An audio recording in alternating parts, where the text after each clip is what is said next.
Welcome into the best in true crime podcasting. This is True Crime Tuesday. I'm your host, Tim Dennis. I want you guys to imagine something real quick. I want you to imagine inner city America where the gang problem is solved not just by the police, but solved by everyday citizens working within a charitable organization. And a structure where you and I, lawyers, barristers, everyday citizens can get together, team up with the police. We can work as one organization, get together, and solve inner city crime, guns, everything, and work together and get the murder rate, the crime rate, drugs, everything off the streets and make everything safer. I know you may be saying, Tim, it's La La Land. It'll never happen. What if I told you that my guest today not only has found that solution, that it's been brought up to the city of Chicago, but that it happened. And it happened in the country of Honduras. My guest today, Ross Halperin, has a brand new book out there, and he's studied this for decades. And this book is fantastic, folks. The name of the book is Bear Witness, The Pursuit of Justice in a Violent Land. And when you read this book, it's going to curl your hair how much violence was in this land, how much corruption was in this land, not just by drug lords, not just by criminals, but by the actual establishment, by security companies, by everyone, and how much this one charitable organization had to try to overcome in order to work with the people, the poor, the regular citizens of Honduras to try to take back their land. Let me tell you a little bit about Ross, and then we'll bring him in. Ross Halperin is a man who has dedicated himself to this very issue. Ross attended Harvard University, worked on Wall Street, and a campaign to reconstruct the library in his hometown. We'll talk about that real quick before we get to the actual issue at hand. He worked under Mark A.R. Kleiman, one of the world's leading criminal justice scholars. He started reporting Bear Witness, this book, in 2018 and has spent much of his time in Honduras. Let's welcome him in to the first time to True Crime Tuesday. Ross, welcome in. Thanks, Tim. It's really great to be here. Thanks for having me. It is great to have you here, sir. Let's talk a little bit about the library first. I wanted to try to have you here before the library was dedicated. Tell us a little bit about your father and the library that was dedicated to him. Well, thanks for asking about that. I grew up in a town in suburban New York, and it was also the town where my father grew up. And he loved the town so much that he made a point of raising me and my brothers there. He specifically wanted to live in that town. And, when he grew up, he worked every odd job there was, the gas station, the local taxi company, busing at different places. So he just kind of knew everyone and was super plugged into the town. And he died in 2008. It was a very sudden and tragic thing. But when that happened, they renamed the downtown library after him. And it's really cool. It's, right in the center of town, across from the train station, right next to the main strip. So it's an important building in town, but it was in disrepair.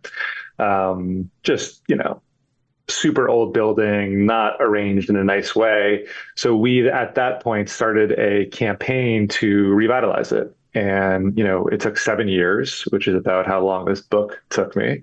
But we ended up raising about $4 million and doing a total gut renovation of the building. And it's just an awesome place. Tons of kids programs, author events, ESL classes, everything you'd possibly want out of a library. So it was really special to do my book launch there, which happened last Tuesday. So you brought Bear Witness there to launch it. And I got to ask you, just between us and, I don't know, quite a few thousand friends, how did it feel to bring this baby that you bore to the world to a library named after your father? It was really special. I mean, look, I think, libraries are not to be too melodramatic about it, but they're these temples to books. And that was kind of the spirit with which we rebuilt it. And, I didn't imagine I was myself going to be writing one pretty soon thereafter, but maybe in some subconscious way, it did lead to that. So yeah, it was super special. And the other cool thing was just like a lot of friends or parents of friends who maybe I played soccer with when I was a little kid, or people who worked with my dad like in the 80s showed up. And it just felt like this very cool moment. And yeah, it was a very special night. That's awesome. That's quite awesome. Yeah. This book that you've put together, Ross, let me tell you, I think in America, we like to put the blinders on, right? We like to think that we're the most important thing in the world. We should really be focused on our own backyards. Why would we even want to peer into South America? And it's just always been corrupt. We don't need to look at it. Why would we even bother? It's just always going to be that way. Why would we even want to take a second look? It's never going to change. But it really is important to look at some of these case studies to see why it is the way it is. Because in our own backyard, we're seeing things change, not for the better, but for the worse. And there are case studies in other countries where we can learn from and take from some of the things that are happening there. And you've pulled up one of the best examples. Yeah. Tell me how it is that you came across this case in Honduras and what it is that's going on there that's so important that can be brought right to our own backyard and can change what we're doing. Sure. So when I came across this story, I was working with a guy named David Kennedy, who is a criminologist at John Jay. And, he's not just a professor. He's not just a writer, an excellent writer who wrote a book called Don't Shoot. But he's also someone who actually knows how to go into some of the most violent neighborhoods in this country and work with police and prosecutors and the community to drastically reduce the amount of gun violence. And he's been doing that for decades. I highly recommend that your listeners check out his work. Okay. But, at that time, he had read a book called Ghettocide, which is another fantastic book. And it's all about the problem of impunity in the United States. So many people probably don't realize this, but whereas in other wealthy, advanced democracies in like Europe and Asia, well over 90% of homicides are solved. In the United States, that number is much lower. So at the time we were researching, it was probably maybe 2/3 were solved. Now that's gone down. I think it's closer to 50%. Wow. And the significant majority of shootings are actually non-fatal. And the solve rate on those is even more disturbingly low. So this was the problem that we were taking a look at and asking what can be done about it? Why is it this way? How can we fix it? And Kennedy organized a sort of summit, symposium, whatever you want to call it, in New York City with 20 experts on homicide to discuss this. So the New York City chief of detectives was there. Someone from the Detroit department was there. A bunch of academics who had the relevant expertises were there.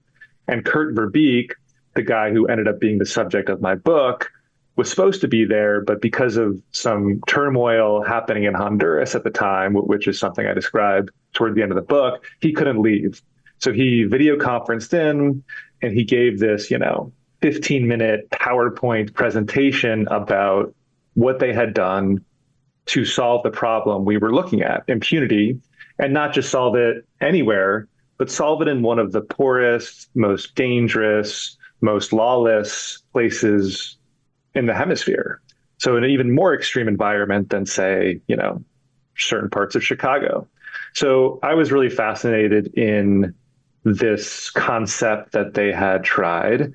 And then also, I was also just interested in this guy and what he had done and who he was as a man. And that's where this project started. So pretty soon after that, I shot him an email and I said, hey, can I write a magazine article about you? And he said, sure. And a month later, I was in Honduras. Wow. And you're off and running. And it's not just, can I write a magazine article about you? Now all of a sudden it's you're in deep and you're in the culture and you're And boy, when you're in the culture, you're in the middle of it in Honduras. It really is a culture of. Is it safe to say a culture of corruption at the time that you're in it, or is it more you're hearing the stories of corruption and it's much better than what it was? Yeah, I don't know. I mean, look, the day to day down there, there's so many great people, and most people are trying to do the right thing down there. But yeah, I mean, there's no point in not just coming out and saying it. I mean, this is a country which has had, one of the highest homicide rates in the world for a long time. It has an incredibly corrupt government. It has an incredibly ineffectual government. And, they're also just hamstrung by poverty. So even to the extent that there are cops and prosecutors and judges who want to do a good job, which there are, of course, many of those, it's hard because they're working in offices that might not have desks, or their printers might not have any ink, or the cops might want to go and arrest someone, but the entire police force in a city of 1 million people might have 20 vehicles, and half of them might not even have gas. So there's so many factors working against the administration of justice there, which I think makes it all the more remarkable that the two subjects of my book not only tried to do something about justice, but actually succeeded to a pretty impressive extent. Yeah, to kind of piggyback on what you're saying there, Ross, there's just a snippet from the book where you talk about things that kind of snowball, right? Things that kind of snowball out of control. You talk about the instance of a dam, building a dam to acquire energy, right? And you probably can expound on this better than I can, but it's just the idea of, we're working with archaic means in order to acquire electricity to feed Honduras. So it's diesel or gas or burning wood or coal or whatever it is, fossil fuels in order to keep Honduras going. So European means, okay, we'll build a dam. Well, you don't really have the water supply to keep the dam going. But that didn't matter because there's contracts to be had, right? I guess you could kind of take it from there and explain why it failed so horribly. Yeah, look, so I think, there's this long history of the American government, the UN, these agencies going to countries like Honduras and trying to quote unquote fix them. And, this is done with good intentions, but it's often being done by people who are not on the ground there. And they may have these ivory tower theories or concepts, but, and I think, I'll circle back to your question in a second, but the two subjects in my book, these are people who, one is an American, one is a Honduran, and their whole philosophy is like, before endeavoring to help the poor, you have to live like the poor, with the poor for an extended period of time and really understand what they need, what is the situation on the ground. So, what you're referring to is the story of this dam, which is sort of, I don't know, maybe a metaphor you could call it for the misguidedness of certain approaches. But this was in the 70s. At the time, Honduras was, a significant chunk of the population didn't have access to electricity. They were reliant on burning like charcoal and wood for power. So the military officials running the country, it was a dictatorship at the time, and foreign aid agencies decide we are going to build one of the largest dams in the world in Honduras. And the country is going to saddle itself with a huge amount of debt to build this marvel of engineering. And it's ambitious, it's done with the right intentions. But as you know, it ends up sort of being a comedy of errors, and that almost plunged this entire nation into darkness. And there's, I don't want to give too much away because I think it's sort of a fun and dramatic story, but there's the European attempts to fix the problem as the dam is leaking, as the turbines are at risk of being overwhelmed, as people all across the country are dealing with, 6-hour power outages. And then at the last minute, some Honduran engineers jump in and sort of give it a go, Honduran style. But all in all, I think it's really the reason I included that story, beyond the fact that I just think it's fascinating and sort of have this weird fascination with dams, if I'm being honest, is it's just contrast with the Kurt and Carlos, the subjects of my book, their approach to doing things, which is very much, I think the traditional approach is more top down. Some, person from Washington or Switzerland comes in and says, this is the way to do things. These guys were a bottoms up approach. Let's go there and figure out what's needed and build from there. Right, right. So Kurt and Carlos, when they first start to build this organization in Honduras, they had to start with a foundation. Where do they start with this foundation to begin to build up Honduras? You would think the first place they have to attack is somewhere on the streets, but they really begin with, isn't it with education? Isn't that where they begin? Isn't it literacy? Isn't that the first place they start? Yeah. So I would say for the first half of their adulthood, they're doing the conventional things that people do to help the poor. They're doing it to a very extreme degree, to a very commendable degree, to a degree that I think would impress anyone. For example, as you know, one of the first really radical decisions that they make is they're both in Honduras doing charity work, and they say, we are now voluntarily going to move with our wives and our kids to one of the poorest and most dangerous and most gang-ridden neighborhoods in the entire country, which is a place most Hondurans would never even set foot in.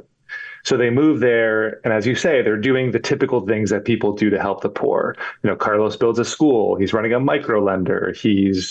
Has a health clinic. Kurt is improving the water system. He's helping with land titling. And it's all the things that missionaries, humanitarians do to an extreme. But they get to a point, and this is really where the book starts, and I think their story gets quite dramatic and fascinating, is they say, look, that can only help people so much when they live in a lawless place, like our neighborhood, because there is a gang. At that point, it was a gang called the Puchos, who is extorting people. So, okay, you got a business off the ground. We gave you a loan. It's going well. It's working. The gang member is going to show up and say, give me half of your earnings every week, or I'll kill you. This gang was murdering people, raping people. This gang was just scaring people to the extent where people didn't even feel comfortable walking on the streets. There were girls who wouldn't go to school anymore because their parents wouldn't allow them to make the 5-minute walk there. So their point was, when violence and impunity reign, none of that other stuff really matters much. So we are going to do something radical. We are going to do something that do-gooders rarely do, that the government is supposed to be doing, but in Honduras does not. We are going to take on crime directly, not indirectly by mentoring young men. We are going to take on crime by taking on crime. Which, I mean, is more than admirable, right? I mean, you say, okay, well, that's great. You're going to take on crime, but who are you, right? Who are you to say you're going to come in from the outside and tackle a system that's been going on for as long as time has been going on, right? I mean, not just Honduras, Italy, who you can name multiple countries that have worked with mafioso or organized crime has happened all over the world. It's as old as time is gone, right? Yeah, I think what you're getting at is a great point. Is pretty much everyone agrees that one of the things the government should definitely be doing is solving murders. Yeah. And we think of that as an exclusively governmental function.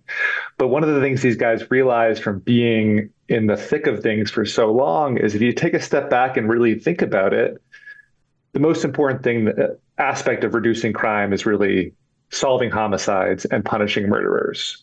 And, in popular culture, that's often portrayed as the ingenious detective finding some clue, or the crusading prosecutor making some brilliant argument, or the CSI person finding some trace of hair. But the reality is, for most homicide, actually the vast majority of homicide cases get solved in a much more simple way. There's a witness who knows what happened, and they're either willing to testify or not. So if you think about that, you don't need a badge to find a witness. You don't need a badge to convince that witness to testify. You don't need a badge to protect that witness, which in Honduras is an additional factor because there's a risk of retaliation. So they said, we can do all that. Then they said, okay, we can't legally go out and arrest these gang members, but the actual act of doing that wasn't the holdup in Honduras. The holdup was that the police didn't know what the gang members' names were. They didn't know where they lived. So this charity could do that. You can figure out what's his name, where does he live, where is he going to be at 8 p.m. on Tuesday. And the cops didn't have cars, so they could say, okay, I can't click on the handcuffs, but I could rent a car, pick up 3 cops, and drive them to where the guy is going to be. And then the next phase of things, without getting into too much detail, yeah, sure, the prosecutor has to be the one arguing in court and the judge has to make the actual rulings. But this was a very weak system. And it turned out that the charity's lawyer was able to be very involved in that process and really help the prosecutors work on the cases, develop the arguments. And as I said, really the most important thing in all of this is the witness. And that's where the focus was: find, convince, protect. And that was the key. There's an interesting question here. And I tell you what, Ross, we'll take our break early here because I want to ask you a very important question. I'm going to ask it and I want you to hold on to it until we get to the other side of the break. And that's this. I understand that in a third world country, you can kind of get away with aiding a weaker police department with doing this. And I understand maybe even in some inner cities here in America, maybe you could get away with kind of aiding in that way. But here in America, you have some very staunch, let's say, anti-advocates that would say, where's the line here where you say, isn't that vigilante justice? If I jump in and try to assume the role of a officer of the court when I don't have the authority to do so, where is that line drawn of vigilante justice? So I want to ask you, when we come back, at any time did this group overstep their bounds? Okay, so when we come back, we'll answer that question. The book, boy, folks, I tell you, is an enthralling one, and I do encourage you to get a copy of it. We have a link in the description of this program. It's called Bear Witness: The Pursuit of Justice in a Violent Land. Ross Halperin is our guest. When we come back, we'll ask the question, not only did they overstep their bounds, but can we institute this in America? It's a great idea to take a system like this and put it in New York, Chicago, LA, and try to defeat some of the gang violence, get rid of some of the drugs in our inner cities, and really get our community involved again and get some of the crime out of our cities. When we come back, more with Ross Halperin right here on the best in true crime podcasting. This is True Crime Tuesday.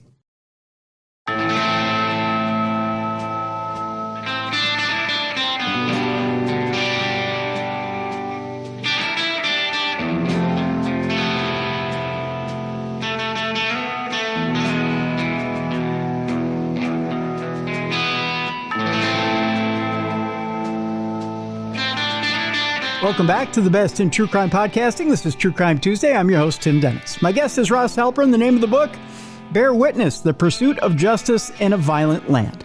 Okay, so Ross, before the break, we were talking about the scenario of what Kurt and Carlos were doing with their group in Honduras, and that is assisting the police and the courts where they were weak.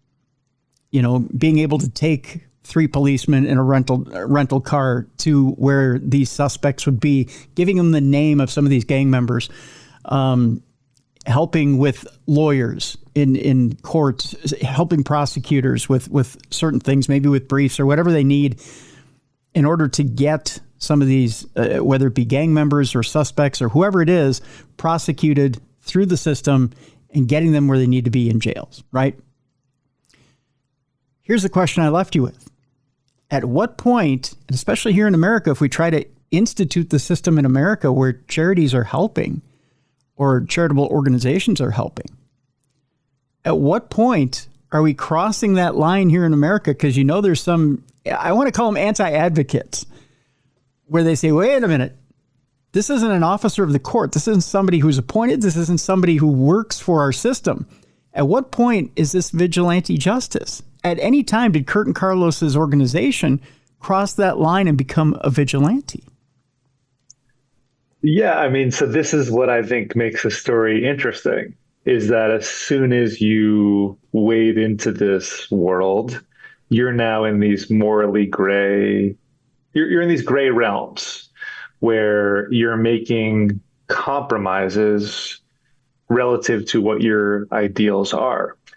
I actually think one helpful piece of context before I answer your question directly Sure. Yeah.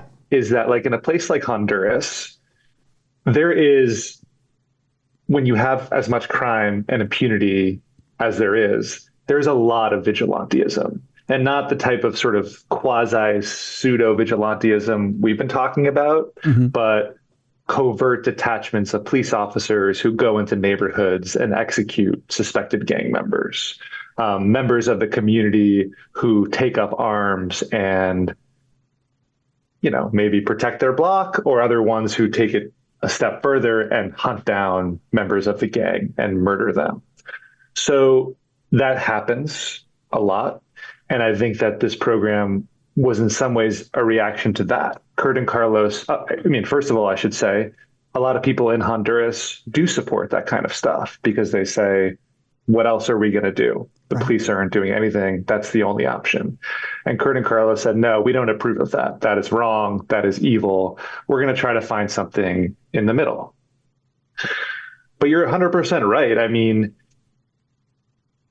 you are empowering unelected officials to help solve cases and crimes. And, I think that there are, in theory, protections against abuse. There's obviously a trial that happens and evidence that has to be presented.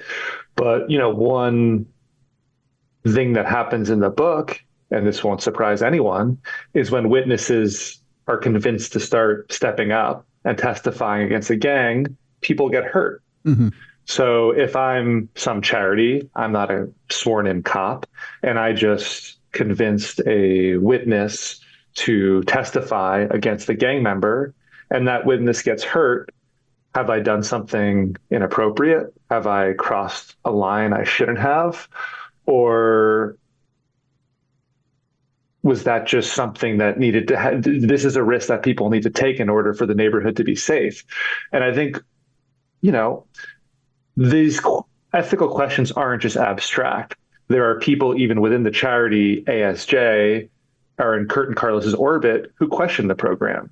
They say, we do think this is not something that Christian humanitarians should be doing. And part of that is maybe the risk of retaliation, but it's also working with the police.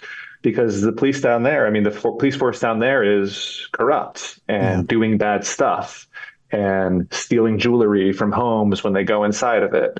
And, when they're making arrests, it's very normal for the Honduran cops to just give a suspect a beating after they're already handcuffed. So is it appropriate to be working with a police force that's doing stuff like that? And I think they find themselves sort of caught in a bit of a bind because the program starts to work and the gang members start getting arrested and they're feeling that the neighborhood is getting better, but they're having to make these compromises. And one of the things I admire about them, at the very least, is that they always wrestle with these things with their eyes open. They're not the type of people who say, no, we're everything we're doing is perfect and great and fine, and all these people criticizing us are fools. They say, no, like, I hear you, but here's why we think we have to keep moving forward, all things considered. You bring up something with ASJ that was a little bit of a double-edged sword, in that they did have to work with the police, but the police were corrupt, right? It was one of those things where they had to make that delicate balance, right? The devil I know versus the devil I don't, and they got into muddy waters. throughout their journey. You didn't know who the players were. It seems like every time you turn around, there's a new enemy, right? And whereas I think here in America, is it safe to say that the lines are a little more clear, or are they not? Are we dealing with a society these days where our society is getting more gray, and maybe it is time for an organization like ASJ? Look, I think that Tegucigalpa, Nueva Suyapa, the community I write about in 2005, is a very extreme place in terms of violence, in terms of impunity, in terms of police corruption, in terms of poverty. But I think people would be surprised at the extent to which places like the south side of Chicago have dynamics that are quite similar. I'm going to butcher the statistics. I'm doing it off the top of my head, Sure. but the Chicago Sun-Times came out with a report somewhat recently looking at the percentage of murders that were solved in Chicago since like 2018. And the number was alarmingly low. It was like, I don't know, 25% or something. Thanks. And the fundamental issue is the same. It's all about witnesses. And there's this gap in trust between the community and law enforcement. And the witnesses there are also scared of retaliation because there are scary people there who shoot other people. And then also, they have a lack of trust in the police and prosecutors who they need to work with in order to participate in a trial. So the dynamic's the same, and the solution is probably the same. It's about figuring out how you can bridge this crevasse between witnesses and law enforcement. And look, there are some differences, of course, important ones, but I do think we need to come up with creative ideas for accomplishing that. And the results might be extraordinary, and it might be more solvable than it seems. There's another dynamic, I think, though, here in play that I didn't see in Bear Witness. And correct me if I'm wrong here, Ross, and that's this.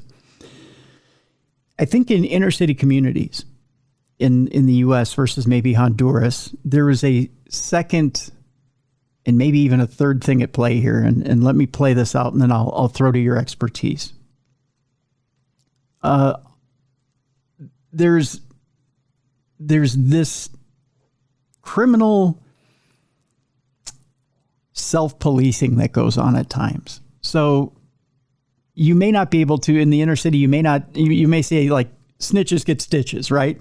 So, someone's going to come forward and maybe try to report somebody for doing crimes. Well, no.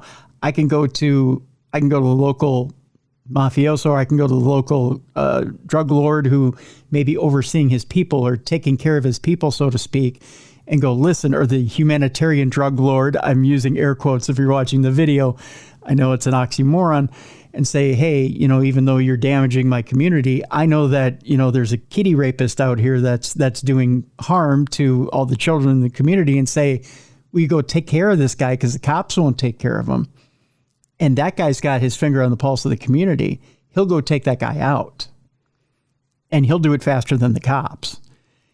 I don't know if that exists in Honduras or not. Is that element there? Absolutely. And I think, one of the most fascinating twists in this story, I guess I'm giving something away here, but that's okay, is there's this gang and they're terrorizing the neighborhood. It's mostly teenage boys and very young men who are, terrorizing 50,000 people.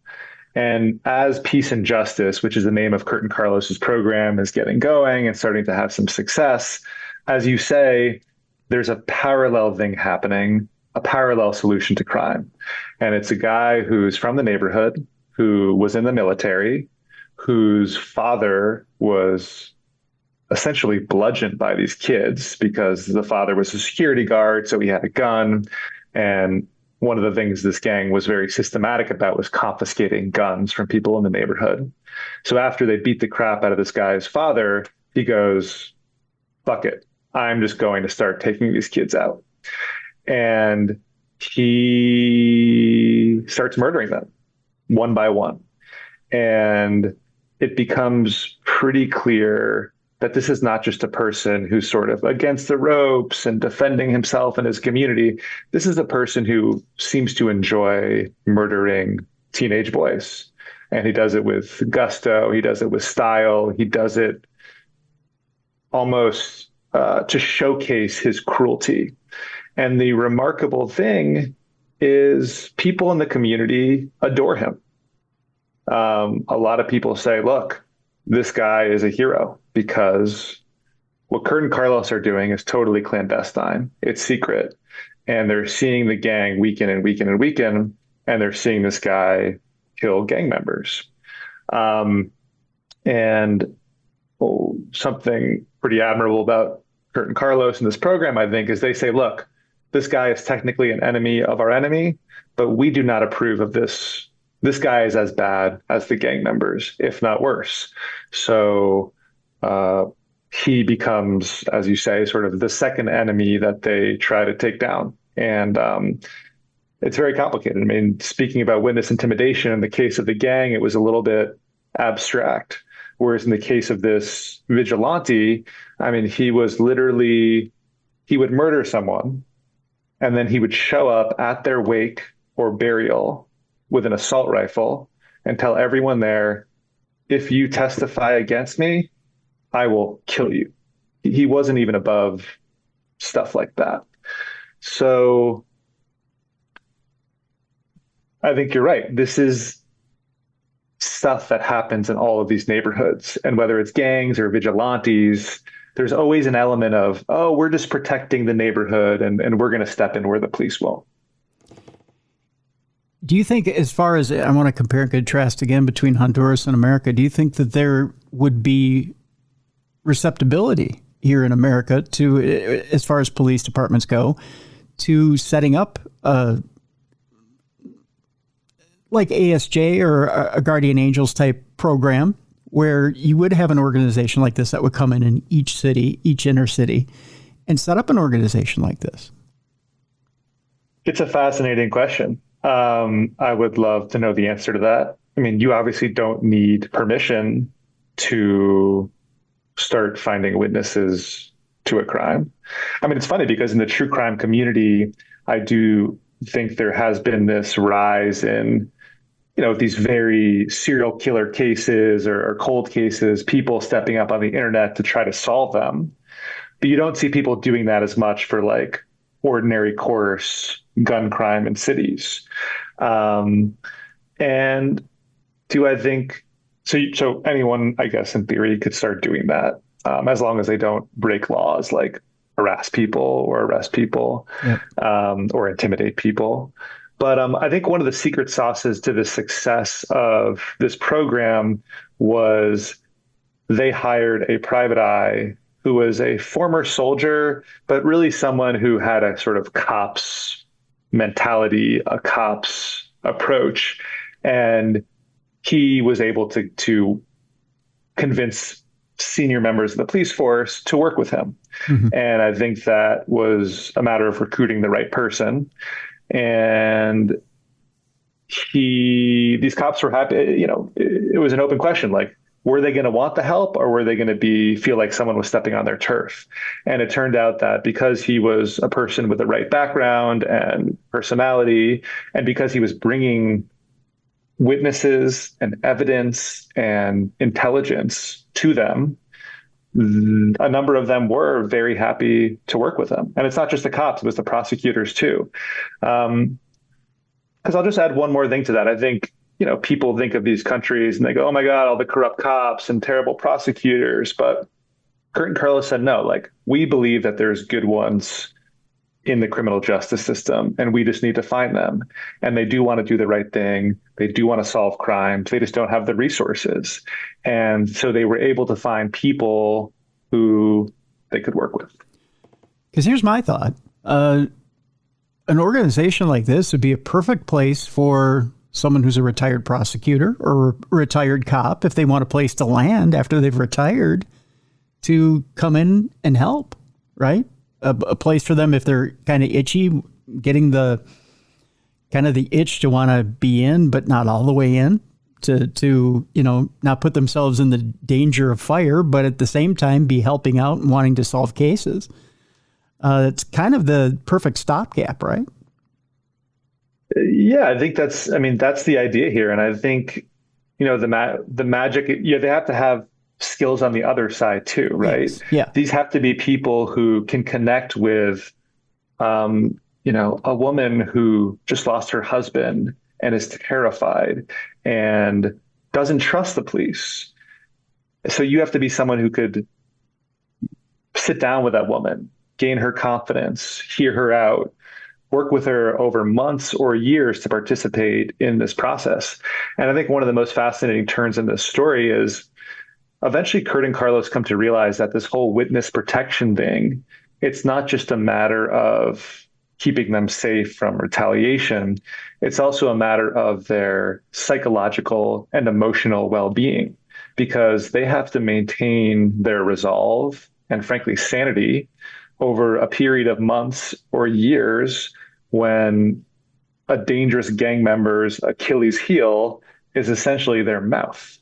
And that's a very trying and brutal experience for people, especially when you maybe just lost your family member. You maybe just lost the one stream of income that was sustaining your family. So they do something, I think, that's quite unusual, which is they add a psychologist to the trio. So the program becomes a triumvirate of a private eye, a lawyer, and a psychologist. And the psychologist does, provide formal therapy to witnesses or informants who want it. But more importantly, she was just an ear and a person who could make people feel all right. And that triumvirate ended up being the combination that worked. And once the program was more systematized and expanded to a bunch of other neighborhoods, that just became how they did it. I think it's brilliant. I mean, you almost have to have that, because the one thing you do when you first get a witness is you have to sequester them, right? And you have to put them on an island. When you put them on that island, your mind starts playing tricks on you, because you were part of an organization at one time, or you were part of a community that you knew, whether you were a witness to something or whether you were part of a criminal community and you're flipping on them. You were part of something, and now you're sequestered from it. And now you're not sure of yourself, and thoughts start running. So you need to get them out one way or another. And if you can't expel them to somebody who's trained to help you sort through them, well, then you start having doubts. And who are these people who are telling you, well, you need to get them out in a court of law, right? Yeah, I mean, Tim, you are getting at one of the most powerful things here. Think about it. I mean, in Honduras, these were anonymous witnesses. So they were testifying under cloaks. And these people can't talk about, they can't even tell their own families, their close friends. They have no one to talk about. It's totally a secret. The private eye or the psychologist, they're storing them in their phone with fake names. So they needed an outlet to speak, to share. And, I think it's not just the fear of retaliation. It's also the grief of loss, of a relative or someone you knew. And then it's also like, these people are heroes. Mm-hmm. Like, these are the people who are putting everything on their back in return for no compensation, no glory. It's all risk to try to make their community a better place. And there's not going to be a statue erected to them. There's not going to be a fair where they're brought on stage. And I think in some way this book is like an homage to witnesses, because, in the popular culture of crime solving, it's the superhero, it's the cop, it's the prosecutor who's the hero. But I would argue that in reality, it's often these unheralded, everyday people who, against all odds, when you think there is no way anyone would ever testify against a serial killer, they say, you know what? I'll do it. Yeah. Yeah. Which brings me to my next point / question. That's this, Ross. In every tragedy, we say we want to remember the victims. We want to keep the victims' names out there. Although we do a really horrible job of doing that. I think we really do a horrible job of doing that. And in the book, you use the term martyr, quite a bit, and you keep that term out there. And I'll let you explain why you do that. But why? And this is my question to you: why is it that we can't elevate people more that do give their lives in the name of trying to get rid of the evil element? Why can't we elevate them more and suppress the evil name less? Because it seems like evil gets this huge spotlight and martyrs don't. And we can't reverse that for some reason. It seems like evil gets this huge spotlight, and the people who put their lives on the line, they get suppressed and we forget. Man, that's such a profound question. And I mean, you, as someone who's seen so many of these stories and cases, you might be better equipped to answer it than I would. But maybe it sort of taps into something I just said, which is like heroism might be more mundane in reality than we think. And solving crime may not be, Bruce Wayne putting on some crazy outfit and doing all these things. It might just be like some ordinary average Joe who you never hear about, who shows up at a trial, sits in the witness box for 12 minutes and answers some questions. Maybe that's just not as immediately fascinating, but I hope people who read this book are drawn to those folks, and I think that I think they're fascinating. I mean, I remember.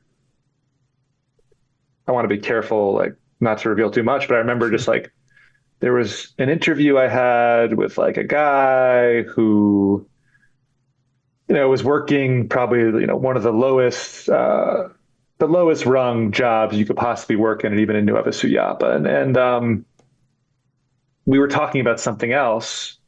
And then just for some reason, out of the blue, he revealed to me that he was a witness in a very heavy case. And I just remember like being so blown away by this person. Like, why did you do that, man? Like, no one, I don't know that I would do that. I don't know that, 99 out of 100 people would do that. So, yeah, I think those people should be celebrated even when they're anonymous and I can't say their names for their safety. Sure.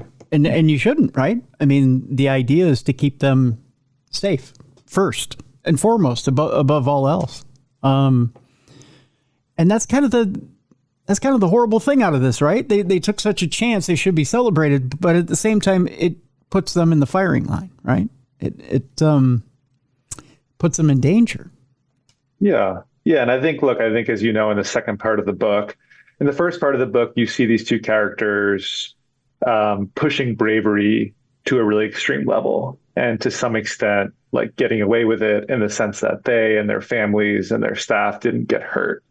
And they almost preach this gospel of courage to their staff and to the people they're working with. Hey, step up and go in this neighborhood and do this work. Hey, witness, step up and testify. But in the second part of the book, you see the downside of that, because they take on another enemy who, once again, is the type of opponent that no one in Honduras would ever touch. But these guys decide, we are going to take this force on. And one of their employees gets murdered. Yeah. Assassinated. And that really changes things for them. They say, we have to get security. We have to protect ourselves. We have to be more careful. We are responsible for these people's lives. And, there's a lot of things to say on that. But one thing I will say is from then on out, the organization and the leadership of it has security guards with them almost everywhere they go. And you hate to chalk it up to a learning experience, but that's a hell of a learning experience when you're finally touched in that way, right? I mean, and it's not the exuberance of youth. These aren't young guys that are learning this experience. This is a little bit of, I don't want to say innocence to evil, but evil knows no bounds, right? It'll go wherever chooses to go in order to get its goals met. And sometimes when you're on the side of good, you try to take the path of right and don't realize that, like I said, evil has no bounds. Yeah, one of Kurt and Carlos's core values has always been extreme optimism and focusing on the positive, the good. How can what we're doing help poor people? And they have a habit, I would say, of not ignoring risk, but significantly minimizing it. And there's good parts about that, but there's also costs. Absolutely. Absolutely. Well, Ross, I tell you, this book, I think, will change a lot of outlooks as to how people think about how we can combat crime here in America. I know after I've been reading it, I've been thinking about how we can change how we do things here, right? How we can look after our own communities. I really think that right now our own communities here are fractured, right? We're very much fractured. And I think if we take a look around, it doesn't take much to fix things. It really doesn't. It's just being a little more hypervigilant, right? And doing just a little bit more to fix what it is that what we're doing. Part of the message, I think, of these guys and probably of the book is like these problems that seem so insurmountable, especially related to crime, might be more solvable than we think. Yeah. I know that's a message that they hope people would take away from this. Yeah. So I highly encourage people to read this book, Bear Witness, The Pursuit of Justice in a Violent Land. Ross Halperin is the author of this book. We have a link in the description of the program so you can go get the book and read it for yourself. Again, folks, this isn't just a local problem to Honduras. It's a worldwide problem that, again, it fits a perfect solution to the city you're living in, to the inner cities that are in our country, that we can just plug and play, put it right into every city in America and clean up the problems that we're having with drugs, with gangs, with the gun issues, with everything that we have going on right now. We can clean it up here in America and get it done. There's no reason why we can't help as a community, our law enforcement, get things cleaned up. It just isn't a reason why we can't do it. So, Ross, I want to thank you so much for being with us today. Thanks so much for having me. This was great. Thank you. Folks, I want to tell you today, no dumb crime, stupid criminals because of the holiday weekend. We gave Jess the weekend off. I want to remind you of a couple things before we let you go today. One, the Darkness Radio Apple app is up and available and updated. Go get it at the Apple Store right now. 2, darknessradioshow.com. Go visit the store there, support the show. 3, the executive producer of True Crime Tuesday and Darkness Radio is Troy Palmer. Thank you so much for everything you do. And 4, if you're not watching this show on video, maybe you're just listening to the audio podcast, go check out the original Darkness Radio on YouTube and see my face and Ross's face, his beautiful shining face. Right now, go to the YouTube channel and like and subscribe if you've enjoyed today's program. That'll do it for today. Thank you so much for listening and watching the best in true crime podcasting. This is True Crime Tuesday.